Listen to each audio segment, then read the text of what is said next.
Shalom, my friends. Welcome to this video where we go after Mohammed Hijab. So normally I go after a different demographic on this channel, but based on recent historical events, the war in Gaza with Israel, I wanted to get into some hypocritical arguments that I guess this is the face of the Muslim Palestinian cause here, Mohammed Hijab. This individual is really obsessed with Ben Shapiro. I guess he views Ben Shapiro as the main contender as far as the Jewish position on Zionism, Israel, that whole spiel. And of course, you know, aside from the political side of things, we're looking at this more from a historical and religious perspective on this channel, right? If you want to get the history of Israel, you can look at Ben Shapiro videos, or, you know, the history of the modern day conflict, or the ancient conflict. But on this channel, of course, we want to go into more than that. We want to get the spiritual side of things, and that is the goal of this video. So just to introduce you to this individual. I'm aware you've got a massive following. You've got nearly 1 million YouTube subscribers. You're an influential person, and you have a lot to say about this issue, obviously. So I thank you for coming in, but I'm not too cowardly to talk to you. I don't have a horse in this race. I think I've tried to straddle a divide of being fair-minded with all sides. I've had all voices on the show. I commend you for that, actually, to be honest, for bringing me on. But do realize I did caveat that with on fair ground. So let's hope that this interview is conducted. I intend to be completely fair. Yeah, sure. I promise you, because all I want to get to here is a real sense of what is going to happen. We can all look back at. We can all look back. Let me just. We can all look back. Before that, Piers, sorry, if you want to say fair grounds, you introduced me as a Palestinian controversial. I actually corrected myself. Right, so I said pro-Palestinian. I meant to say pro-Palestinian. So why did the word controversial come into play? I think you're controversial. So are you. Yeah, I wouldn't. So is the ambassador. Why didn't you introduce her in that manner? So you can see this man is very into debating, right? You can see why he would want to debate Ben Shapiro, but at this point, this man is practically simping for Ben Shapiro to have a debate with him. You can see all of his videos are... Ben Shapiro is an American journalist who panders to the neoconservative movement in America, the alt-right movement, and who has been refuted many times by myself. Hundreds of thousands, maybe 1 million views, I don't know. But we keep slapping him online. Okay, yeah, I mean, talk about a shout out into the void. I mean, look, if you want somebody to debate you, look, my channel, I get it. Mohammed Hijab, I get it. You want the clout, you want to chase after, you know, the highest, the one on the top. Great, that's fine. I can totally get on board with that. But when you start, the way that you're going about this, I think is just simpy level. It's getting to the point of like Courtney Smith simping after toviasinger for a debate, and you don't want to get into that territory. So, And a video of him on Piersmorgan show, oh, right, yeah. I'll say to Ben, I know you're watching me. I know you're afraid of me. I know you are. I would be too if I were you. It would make sense. Here is a man who can destroy me intellectually and physically in a legal... Why is this necessary? Like, okay, you want to debate Ben Shapiro, fine, but don't, like, come after him in this, like, schoolyard bully fashion. Like, goodness, man, like, if you want to have credibility for your position, you need to look. I get the idea, you know, with Dr. Michael Brown, you know, I have a thing wanting to debate him, but I'm not gonna start personally calling him like I'm going to intellectually and emotionally and physically beat you up. Like, let's be honest with how we're presenting ourselves in our arguments and not try to make this about some weird schoolyard bully fight. Anyway, let's give another, if you're not convinced of, I just want to introduce you guys to how this guy debates and what his shtick is. So we'll watch this video real quick. The history here, right? There are currently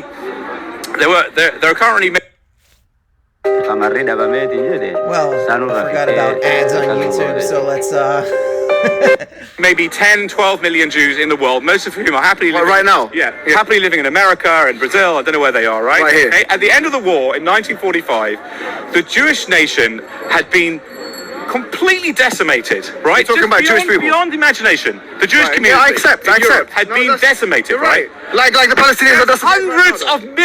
Hundreds of millions of Muslims living all over the Middle East, all over Indonesia and Malaysia and all over the world, right?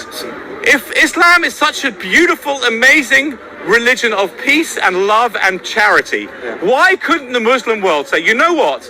Yeah, let them have this little piece of land on the Mediterranean. It's tiny. Yes, let them come here. Let them call it. Let them live here. Let them be. Let them defend themselves. Right? Let them have a democracy here. Why couldn't they just give them that? Okay, we've got Saudi Okay, Arabia and question. Yemen and we've got It's a question. Iran and Iraq Excuse me. and Syria and Excuse me. Lebanon. It's a And question. why can't the Jews Can I have a answer? little Can I answer place your to go, a question? little place of refuge? Can I Let's ask go. you- Let's bomb them. No, Let's kill them. bomb Let's them. destroy them. Why? Okay, Why? I can I thought ask you? Islam was a piece of Fine. was a God is the God of mercy. Jonathan, Where's the mercy? Let me answer. You asked the I question. don't see the mercy. Excuse me. I don't. Let me ask you. You've asked the question. Excuse me. Palestinians who live in Israel today have a great life, and they could have had a better life They don't have a if they better- hadn't. They could have had a better life Jonathan, let me if they answer hadn't you. bombed the hell out of these You know, poor Jonathan, Jews running angry. away Jonathan, don't be from angry. genocide. Anger kills. Anger kills. Fine. Listen to me. I've got to go now. So this is his whole shtick, right? You'll hear his response to this. He doesn't give a coherent response, right? This Jewish man, he might have been passionate and angry about what he was saying, but the point still stands, right? So you'll see he basically just attacks his anger, like someone else we know in a debate. Like, of course you're going to get frustrated when somebody doesn't address your points and just ignores everything you say. And that's exactly what Mohammed Hijab is going to do, as you will see in a second. Anyways, let me make my point. Sorry. Let me answer your question. Jonathan, don't be angry. Yeah. Listen, this is a free discussion. Look. Hold on, stop. How am I doing? Leave Jonathan alone. Leave Jonathan alone. Am I being reasonable? You're being passionate. I think I'm being reasonable. Look, the thing is, I disagree with this guy so. Look, hold on. Excuse me. And Uganda, not even. I disagree with this guy so much.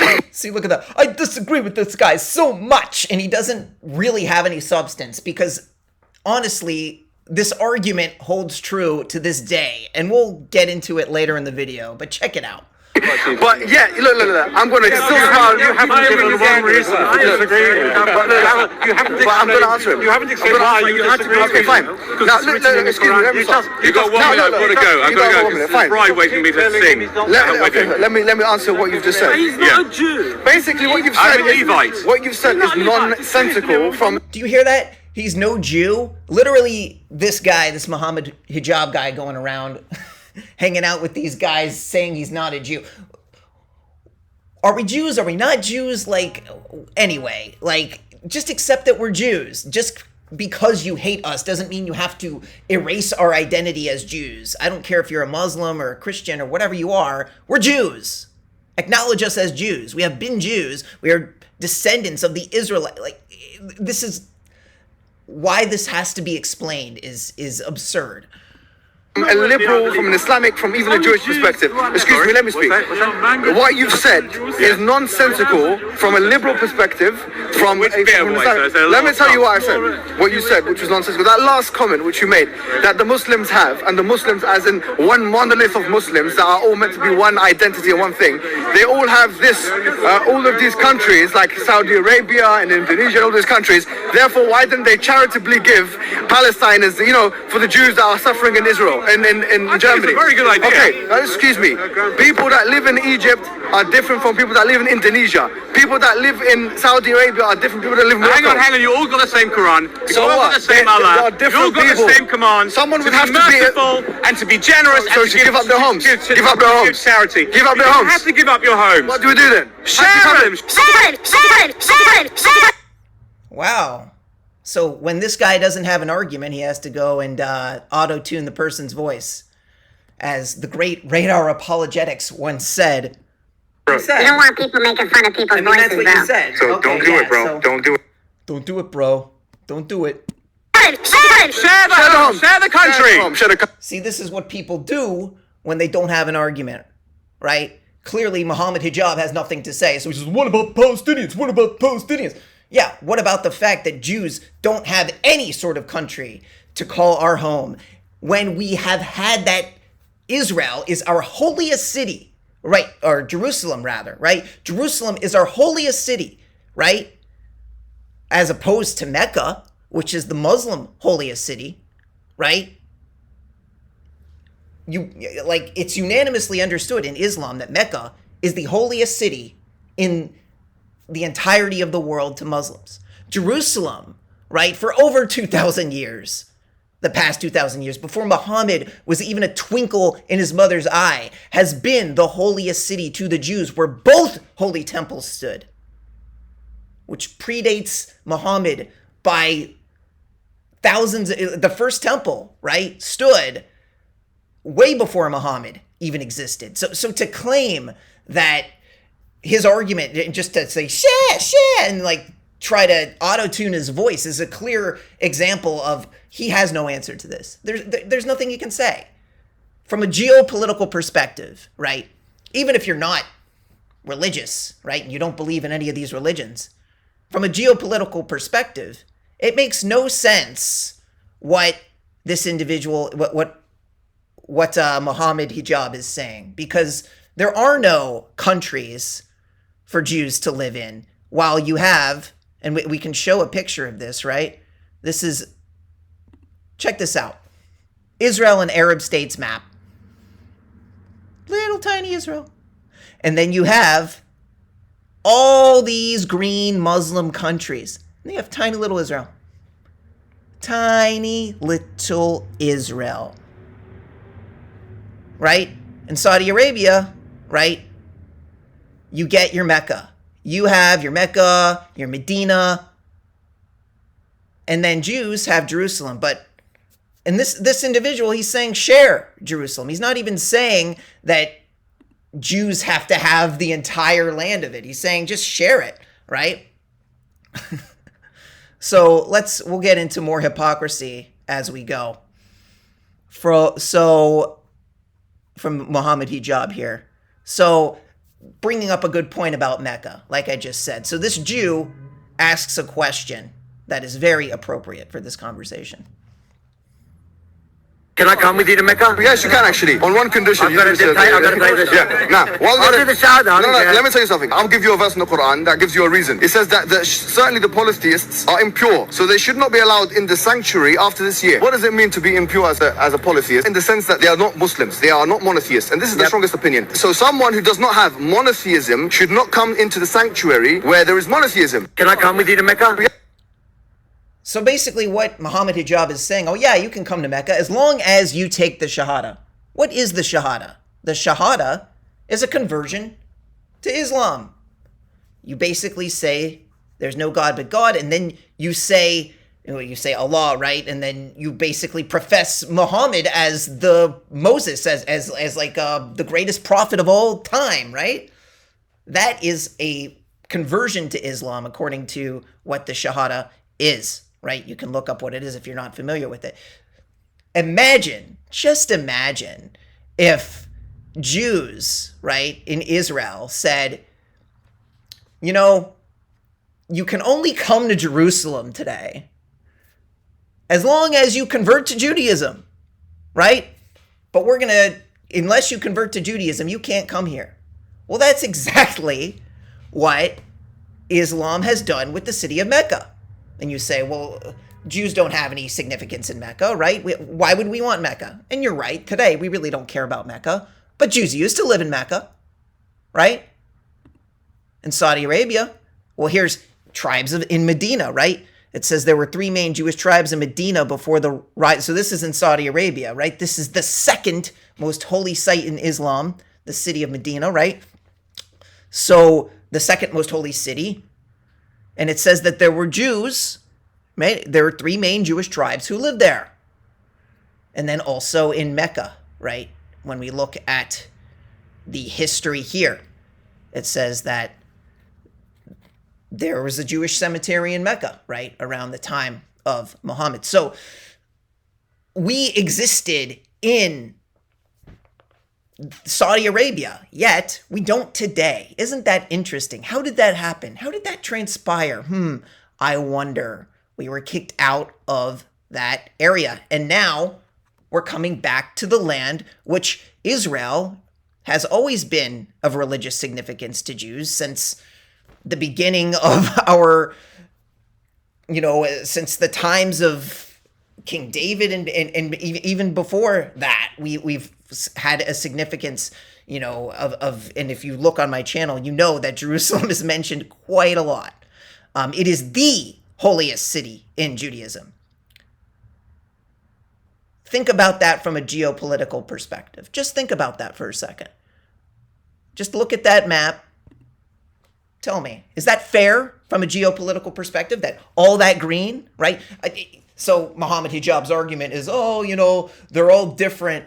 They're not all the same, just because they're Muslim countries. Yeah, well, we don't have any autonomous Jewish government in any sense aside from Israel, right?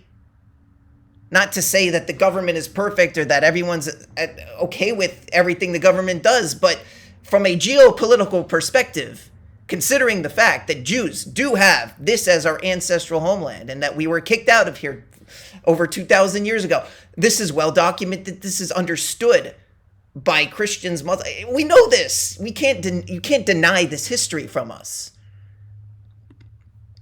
So here's an interesting argument he makes about the Prophet Muhammad, supposed prophet, marrying a Jewish woman.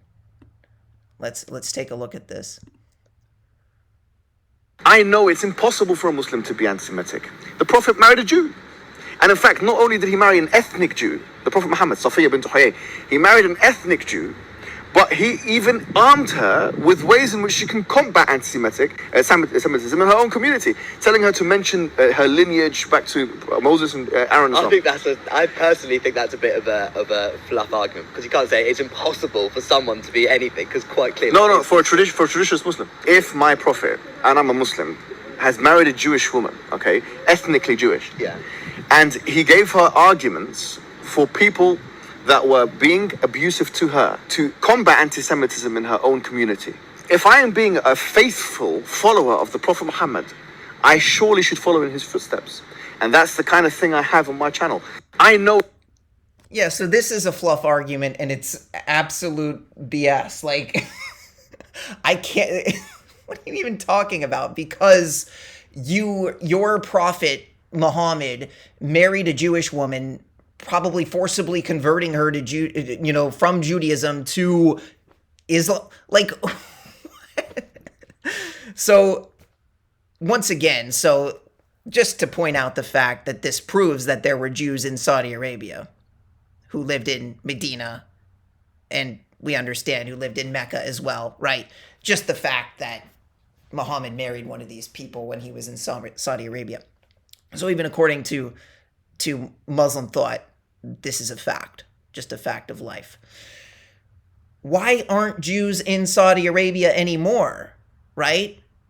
Just imagine if Jews did that and said, oh, you can't come to Jerusalem unless you convert to Judaism. Absurd.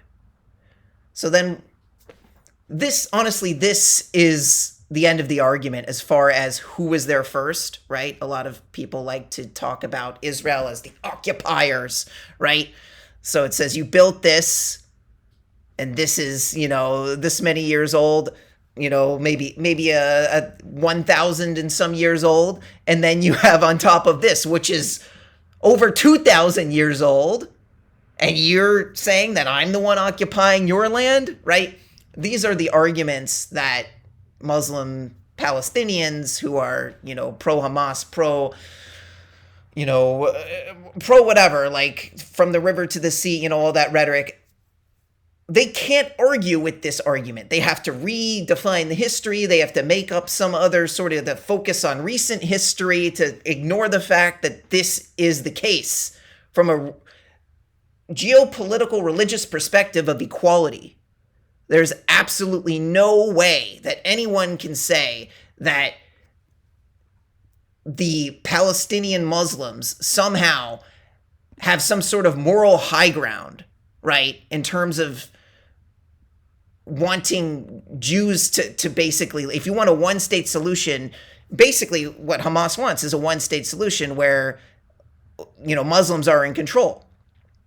Well, let's look at the track record of what that looks like, right? You got Mecca, which Jews can't go to unless they take the Shahada. Same with Medina, by the way. We can't go to Medina, right? These were countries where Jews used to live, right? Jews in Saudi Arabia. Imagine, let's just look at that track record and imagine what would happen if we gave Muslims that rule, right? They were able to rule over, Israel and this, one-state solution situation that Hamas wants. If you're looking for religious equality, you're not going to get it with this track record, right? Because Mecca and Medina are going to be the same way they've always been. What's stopping them from taking Jerusalem and saying, well, you can't come to Jerusalem unless you convert to take the Shahada, right? What's stopping them from doing that? You want to call Israel an apartheid state? You got to be kidding me, because under Muslim rule, if you're looking at this from a Palestinian Muslim perspective, that's apartheid on steroids, if you want to call the current situation in Jerusalem where Jews, Muslims, and Christians can worship freely where they are currently. So now that we've debunked the socio-political, geopolitical, historical argument that Israel is some sort of, unjust colonizer that kicked out Palestinians from their land when we're just a bunch of invaders, when our history is, we beat it in terms of history, right? That Jews have been there before the Muslims did, especially as far as the temple worship, right? So what else is there to say? And then also in terms of the geopolitical atmosphere, I mean, just look at this picture. Look at all that green. Look at all that Muslim land. I don't care if they're different and they have internal fighting between each other. You cannot justify saying that Israel does not have a right to exist when this has been our land prior to even the existence of Muhammad and Islam. Absolutely backwards. So now we need to discuss the dhimmi system, right? So I want to introduce the concept of what a dhimmi is. A dhimmi is a second-class citizen, effectively, right?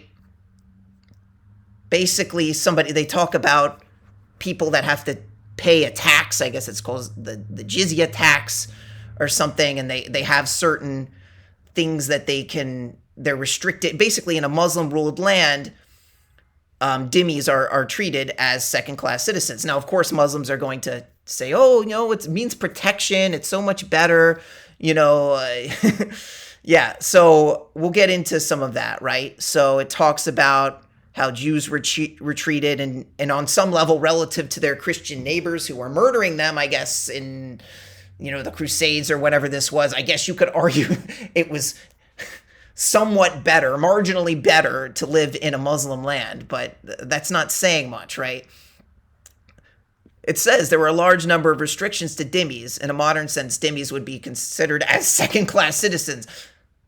Apartheid, right? Kol v'chomer, all the more so, this dhimmi system would be apartheid if you want to classify Israel in the current day as apartheid. Just pointing out the hypocrisy there.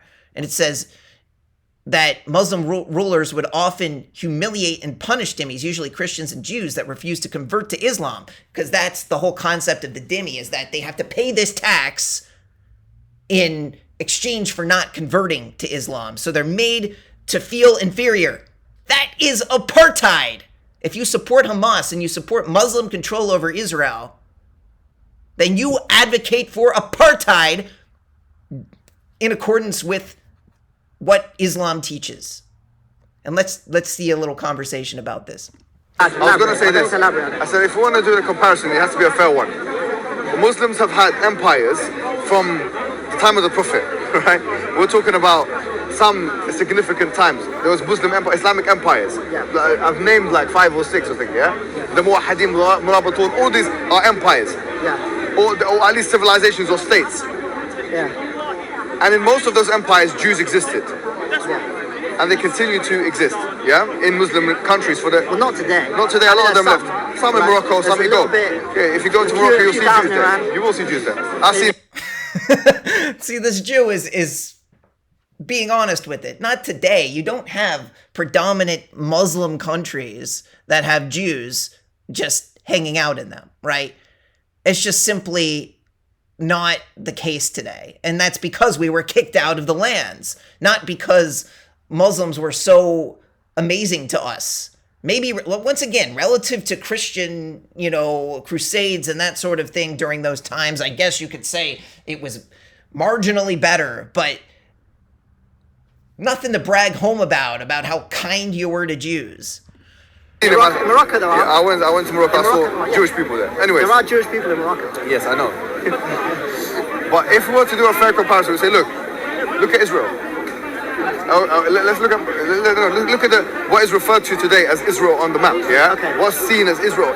Yeah. Go there. Let's see if the equality that you're espousing now is actually in place there.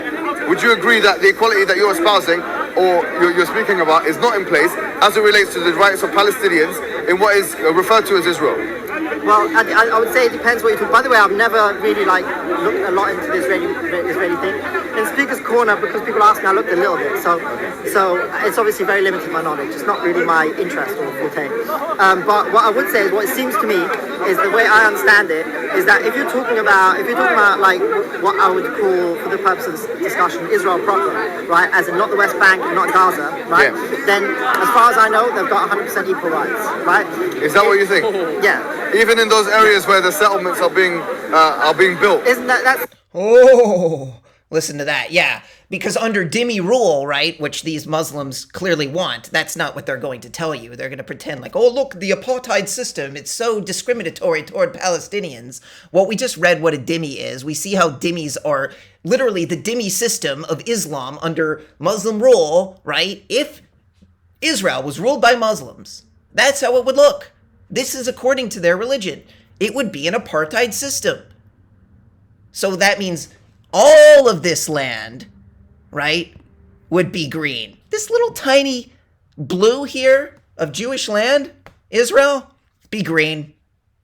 That's fair from a geopolitical, religious perspective. I don't care if you disagree with Judaism and Islam or, just think of it from a perspective of equality and equal rights.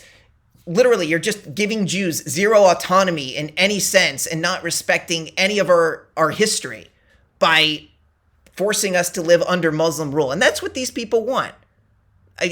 Don't pretend like it's not. And I'm going to prove that's what he wants because he explains it right here. It's your time. Listen, let me tell you something. Rovios. Yeah. By the way, I don't disagree with any of it. I don't care. Honestly, if I was a president of a Muslim country, yes? Like a Pakistan. Like Pakistan. I took over Pakistan or took over... Yes. I said I took over Pakistan or took over... And he looked at him.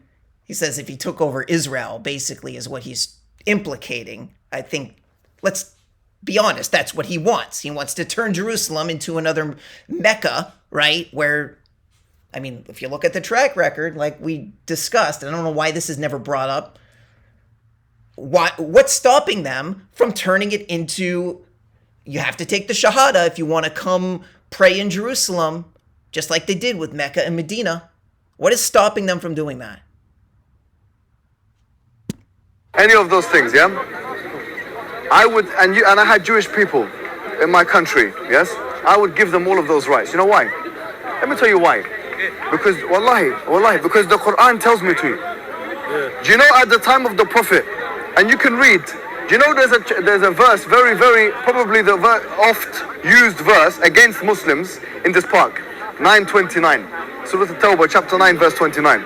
وَقَاتِلُوا الَّذِينَ, and fight the Jews and the Christians and this and that, yeah? They always bring that up. Yeah.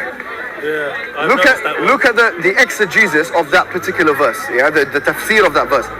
You'll find in the tafsir of that verse, we're going through it, tafsir al-Qurtubi, long tafsir, very long. Al-Qurtubi, one of our major scholars from Spain, Spanish guy, from Qurtuba. He says that, and a long time ago, not now, he's a classical scholar. He talks about if Jewish and Christian people live in your state, they have to pay the jizya. Wait a minute, isn't that a discriminatory tax that the Christians and the Jews, they have to pay? No. He even says the jizya, he talks about how much it should be. His categorization of the jizya is less than what we call zakah. So taxes could potentially be less for Jewish people, for Christian people in a Muslim locality, yes, than they would be for Muslims. Imagine that. Imagine that. Oh, wow. What an amazing situation. I get to be ruled by Muslims in a country that has been the Jewish Holy Land, right, for before Muhammad even existed, right? What a joy. I get to pay you taxes that are quote unquote less, according to one rogue Muslim scholar, right, from Spain or whatever. Like, what is he even? What a deal. So this is the verse. Let's look at this verse in the Quran, right? We haven't looked at the Quran here, so let's take a little look at it. It says, "Fight those who do not believe in Allah on the last day, nor comply with what Allah and His messengers have forbidden, nor embrace the religion of truth from among those who were given the scripture until they pay the tax, willingly submitting, fully humbled." So basically, the reason why people use this verse against Muslims, if you look contextually, it's saying that, and you can look at it for yourself. Look, I'm not going to tell Muslims what they believe, right? Oh, this next verse doesn't seem to make any sense. It says, the Jews say Ezra is the son of Allah. I've never heard a Jew say that. It says the Messiah, Christians say the Messiah is the son of Allah. Whoa, okay, I guess that sounds more like what a Christian would say, but I don't think Muhammad got the memo. I don't think Jews say anything about Ezra being the son of Allah. I've never seen that anywhere. But aside from that blunder, which I'm sure there's many, many more in the Quran, okay, I can understand. It's saying that if you don't pay this jizya, then you're going to be forcefully dealt with, probably in a violent way. So you either pay the jizya, or you convert to Islam, or you die, right? That's basically what it's saying. What a deal! He sounds like some guy like trying to sell you like scam insurance. Like, this is going to be helpful to you, right? So let's actually get a real historical understanding of what the jizya is, what a dhimmi exists as, and not some biased view from a Muslim society. Islam, again, regards Judaism and Christianity as divine religions. The Jews and the Christians are what is called people of the book. That is, they have a divine book given, revealed to them by God. Therefore, Jews and Christians, although they are inferior to Muslims, and although they should always be subordinate to Muslims, under Islam or under Islamic law and Islamic culture, they enjoy tolerance. They're allowed to practice their religion. They enjoy autonomy, internal autonomy. However, should be essential that their inferiority toward Islam, vis-a-vis Islam, should always be emphasized. Now, if we look at the attitude of Muslims or Islam toward Jews and Christians, we have to distinguish between text and historical conduct. Text, as I mentioned, Jews enjoyed tolerance. They're people of the book. But there are also a series of restrictions imposed upon the Jews. For instance, Jews were not allowed, ideally, to build synagogues. They were not allowed to ride horses. They were supposed to wear special dress or signs on their dress. They had to pay a special tax called jizya, which is a poll tax. And here the Quran says that they had to do it in a humiliating way. So textually, there is a very clear discrimination against Jews. So, yeah, you see the Muslim perspective of, oh, wow, the jizya is such a wonderful thing. And really, in reality, you have to do it in a humiliating way, right? It's really... it's... Like, come on. Like, let's be honest about what's going on here. Look, and honestly, I'm going to throw it all on the table here, too. I want to be honest about what Judaism says about these types of things. But before we get into that, I wanted to... Here's a quote-unquote concise history of the Palestinian conflict. And of course, we're not going to go through the whole thing, but we're going to see just sort of the flavor that Mohammed Hijab wants to color this. Today, just their normal experience of life for the Palestinians. What's happened to them to make them react with such outbursts? Right, so tell us some quick facts in terms of historical facts. Of people might not even understand what is the beef going on here. I mean, who are the natives to the land of Israel? Is it the Palestinian Arabs? Are they the Jews? Is it a combination of both? What's the beef about? When did it start? I'm not going to go all the way back into ancient history here. Let's keep it contemporary. What would you say? Of course you don't want to go into ancient history, because ancient history goes not in your favor. You want to get off of that as soon as possible, because ancient history simply proves to us that the Jews have rightful ownership of the land, especially Jerusalem, right? Our holiest city. There is no one disputes this. This is the holiest city to Jews. So if you want to say this is the history, this meme right here is the history. The Jews have had Jerusalem way before Islam even existed. We were exiled from our land. We're coming back, and we'll discuss the biblical prophecies. Don't worry. That's what we do here. We'll compare, and we'll make a comparison as to what the Muslim messianic hope is versus the Jewish messianic hope, and we'll see who is more tolerant. Say to this. Well, the argument from the Zionist narrative is that the ethnic group which they represent, which they claim they represent, they don't represent it. Of course, many Jews condemn, significant majorities condemn Zionism. But their argument is that Jews are not invaders of... Actually, by the way, Jews, every single religious Jew, by the way, even the quote-unquote anti-Zionist Jews are truly Zionists. Because they simply don't believe in the state of Israel, right? They don't believe in, they'd say, like, don't take the land by force, however they want to say it, right? That doesn't mean that they don't believe that there's going to be a third temple, right? So this picture right here, the third temple is going to be standing on the Dome of the Rock, the alaqsa mosque, like, that is integral to religious Judaism. That is in the Tanakh, that is in the Hebrew Bible, that there's going to be a third temple. You'd know that if you watch my channel, right? We're going to go through all the scriptures that say that. So we're all Zionists, right? We just go about it in a different way. Of Palestine, and Zionists not invaders of Palestine, because Jews are natives of Palestine. They were there 2,000 years ago. They're just coming back home after 2,000 years. Okay. So this really is a side point, but they use it as a justifying narrative, so we have to discuss it. Of course. So if we just... He calls it a side point? Literally, the inception of our religion was prior to yours, where Jerusalem was the holiest city to us. It's only the third holiest city to Muslims. Why? And you can look this up on your own. It literally says because originally Jerusalem, because the Muslims are basically copying off of Jews, they made Jerusalem the holiest place. But then Jews made fun of them, and then they decided to change it to Mecca. Muhammad decided Mecca was better, right? So, literally, you have the acknowledgement. You think he just randomly picked Jerusalem as the holiest city? No, he knew, because there's religious significance to Jerusalem that goes beyond what Muhammad saw, right? This was the site of both holy temples, right? To say that's just the tip of the iceberg, the importance of Jerusalem. Just going to discuss it from a purely just a historical analysis. The oldest historical record, which has some corroboration in some parts, not entirely, but has some corroboration, is the Torah, or the Tanakh, the Old Testament, as Christians call it. Of course, that's our holy book. And if you look at that, and you also look at archaeological evidence, we see that the Israelites haven't always been there. The Israelites being the 12 tribes.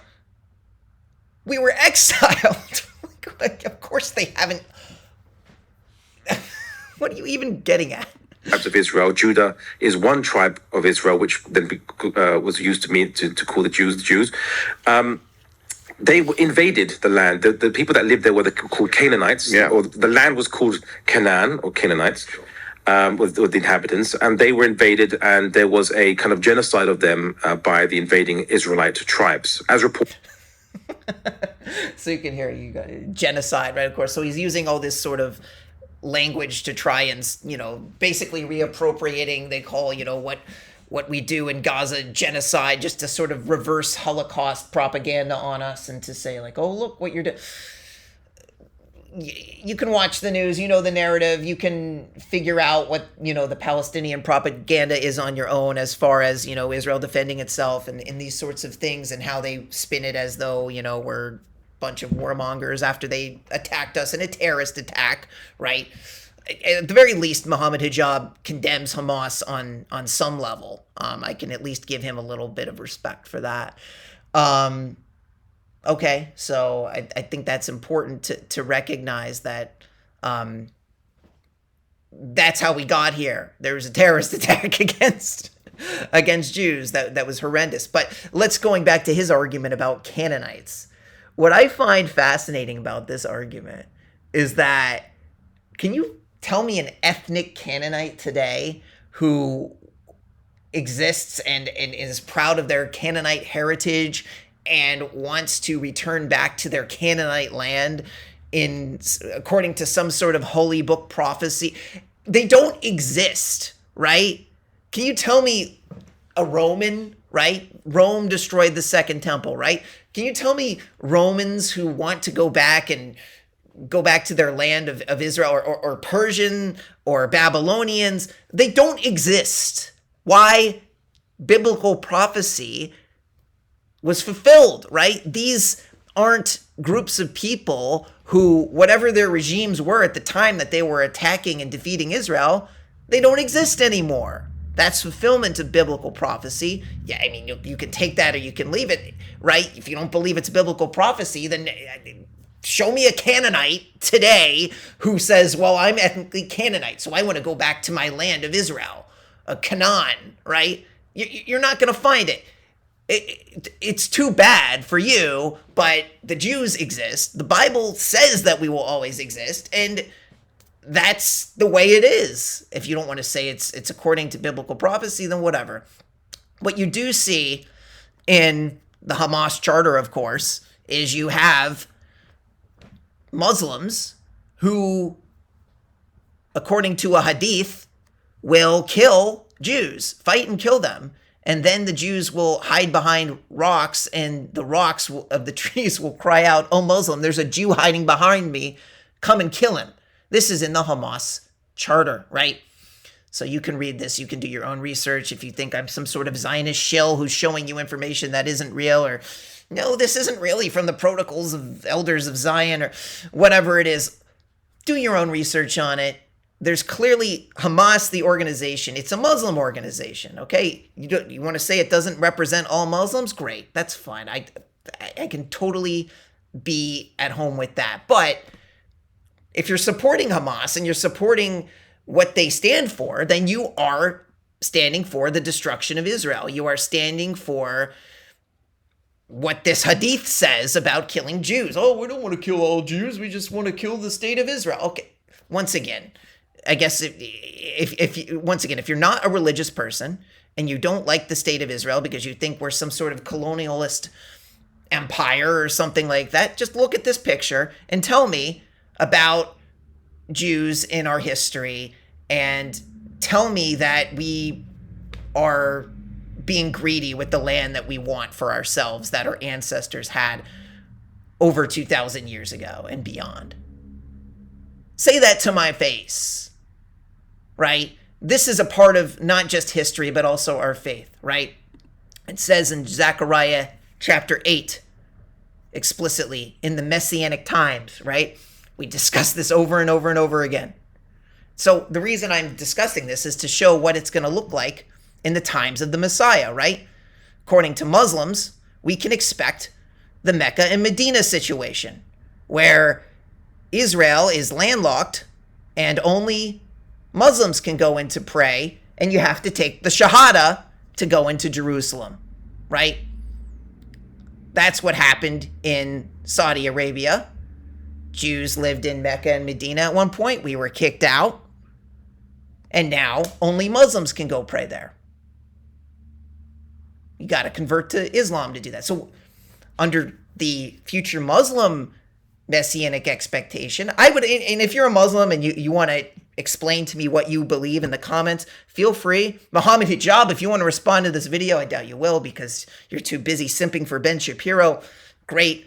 But hey, this is what you appear to want. If you want some sort of dhimmi status over Jews, where you rule over us and we're dhimmis, that's the definition of apartheid.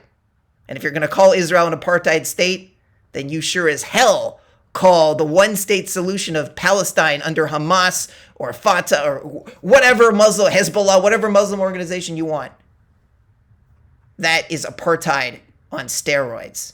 If you want to call the political situation even today in Jerusalem, where Muslims, Jews, and Christians can pray in Jerusalem today. But according to this, the biblical prophecy, right? We know this is talking about the rebuilding of the third temple, right? It says there's going to be a time, you have these fasts of the temple that are going to turn into festivals of joy because they are not going to be mourning for the destruction of the temple anymore. It's going to be standing in Jerusalem. And then it says that many peoples and inhabitants of the cities shall come, and the inhabitants shall say to one another, saying, let us go with you and pray before the Lord to entreat the Lord of hosts. I too will go. And many people and powerful nations, goyim, shall come and entreat the Lord of hosts in Jerusalem. These aren't Jews to pray before the Lord. This is the Messianic era in the future. So said the Lord of hosts in those days, when 10 men of all the languages of the nations shall take the hold of the skirt of a Jewish man, saying, let us go with you, for we have heard that God is with you. All peoples will be coming to Jerusalem to pray, according to the Messianic days. It shall be at here's echoing the same thing. It shall come this is Isaiah chapter 2. It shall come at the end of days that the mountain of the Lord's house shall be firmly established on the top of the mountains. Third temple, right? Remember?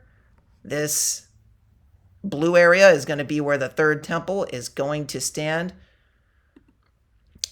And it says, and it shall be raised above the hills, and all nations shall stream to it.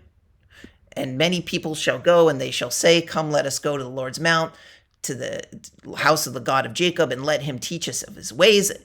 We will go in his paths, for out of Zion, this is why even the anti-Zionist Jews, the Orthodox Jews, are Zionists, because they believe in this chapter. They don't throw this out of the Bible. They just don't believe in the state of Israel. Okay, fine, you want to criticize the state of Israel, be my guest. But you're still a Zionist if you believe in what the words of Isaiah are, which they do. From out of Zion shall Torah come forth, and the word of the Lord from Jerusalem. And he shall judge between the nations and reprove many nations. And they shall beat their swords into plowshares and their spears into pruning hooks. And nation shall not lift the sword against nation, neither shall they learn war anymore, world peace. And all the nations shall come. We have this again in Isaiah chapter 56, same prophet. It says, in the times of the Messiah, I will give them to my holy mount, and I will cause them to rejoice in my house of prayer. Their burnt offerings and their sacrifices shall be acceptable upon my altar, for my house shall be called a house of prayer for all peoples. All peoples. It doesn't even say you have to convert to become a Jew. Well, I guess you have to acknowledge the God of Israel, but hey, Muslims already worship Allah. The concept of Allah is virtually identical to the concept of Hashem. It shouldn't be that difficult. You just pray at the third temple, you acknowledge the God of Israel, and everyone's happy. Not so in the... Well, okay, fine. You want to call it a stalemate in some way. You want to say, well, that's not fair. The Jews are ruling over Jerusalem and the Muslims aren't. Once again, if you're arguing from a geopolitical religious perspective, you're trading one apartheid system, right, that you claim is, right, you say that Israel, the way it's being ruled now, is supposedly apartheid. So if you want Muslim rule, then you're just trading that for a more intense, more discriminatory apartheid system under the dhimmi system. So take your pick. So now, what incentive would Jews have to, whatever take you have on this, right? This is what it is. And so we know these prophecies as well, as we discussed on this channel. Zechariah chapter 12 says that Jerusalem is going to become a cup of weakness for all peoples all around, also in Judah. So I have a video, I'm going to put it in the description where I have, it's basically saying, don't mess with Jerusalem, Hamas and Hezbollah, and any other nation, right? Because it says on that day, it shall come to pass that I will make Jerusalem a stone of burden for all peoples, and all who bear it shall be gashed, and all the nations of the earth shall gather about it. So this hasn't happened yet, right? But in that day, Judah will be saved, and all the nations who attacked it are going to, according to Zechariah chapter 14, it says, it will come to pass that everyone left of the nations who came up against Jerusalem will go up from year to year to prostrate himself to the king, to the Lord of hosts, and celebrate the festival of tabernacles. And it shall be that whoever of all the families of the earth does not go to Jerusalem and prostrate himself to the king, the Lord of hosts, upon him there shall be no rain. Right? It's not us attacking you. It's just that the elements are going to not work in your favor and you're not going to have rain. And it says there's going to be a plague for the house of Egypt. And in one of my previous videos, I think it was in the Jonathan Kahn video that I did, I mentioned the prophetic potential. Look, I'm not a prophet, but I find it interesting that Egypt could end this Gaza conflict by simply letting the refugees in. They refuse. I wonder if that factors into their punishment here. I don't know. Like I said, just speculation on my part. Zechariah chapter 6, right? Whether or not you think this is about the second temple or the third temple, these are prophecies about the Messiah building the temple, or Zerubbabel in the immediate context, right? The Tzemach, he shall build the temple of the Lord, he shall build glory. The second temple was built. The first temple was built. The temple is all over the Tanakh in Jerusalem. There's no question here. There's nothing to say, right? So this is what we're experiencing now. For the children of Israel shall remain for many days, having neither king, nor prince, nor sacrifice, nor pillar, nor ephod, nor teraphim. Now, I never mentioned this before on this channel, but notice it doesn't say the children of Israel shall live outside of the land of Israel for their entirety of their exile, right? It doesn't say that. So I'm not saying whether or not the state of Israel is some sort of biblical fulfillment of what God wants or what God doesn't want. One thing we do know for sure, though, is that there will be Jews, Yehudim, in Israel before the coming of the Messiah, because even the Christians understand Zechariah 12:10 to refer to the Messiah. We understand Zechariah 12:8 when it says the house of David shall be like the house, like angels, right? We understand that to refer to the Messiah, that we will be saved by God, right? And that the Messiah will gain sovereignty from the house of David, right? And it says that the children of Israel shall remain for many days, having neither king, nor prince, nor sacrifice, nor pillar, nor ephod, nor teraphim. And it says, afterwards, the children afterwards, the children of Israel shall return and seek the Lord their God and David their king, and they shall come trembling to the Lord and to his goodness at the end of days. This is what we are waiting for. Whether we're in the land, whether we're not in the land, right? Clearly, there's going to be some Jews in the land, according to the book of Zechariah, because all the nations are going to attack the Jews in Jerusalem, right? You can read this chapter. That's exactly what it says. And that we will be victorious and that Jerusalem will be saved. So this is what we believe. This is the situation today. We want the temple, obviously, to be rebuilt. And if you're, according to biblical prophecy, I wouldn't mess with Jerusalem if I were you. But, and you can make your own decisions as to the state of Israel today and how it's handling things. And I wanted to give, just to expose the hypocrisy of what the dhimmi situation looks like, what the Muslim ideal will look like, right? The Muslim ideal would have Mecca, once again, just think about that. Mecca and Medina, no Jews can even go there.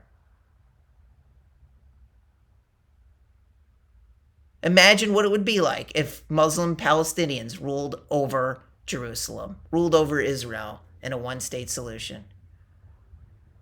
If you want religious equality, supporting Hamas is not the way to go.